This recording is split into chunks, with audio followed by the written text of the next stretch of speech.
your friend. Excuse me, sir.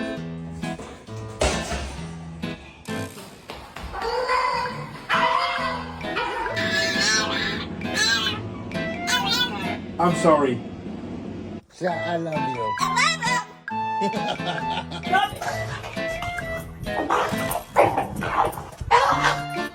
No!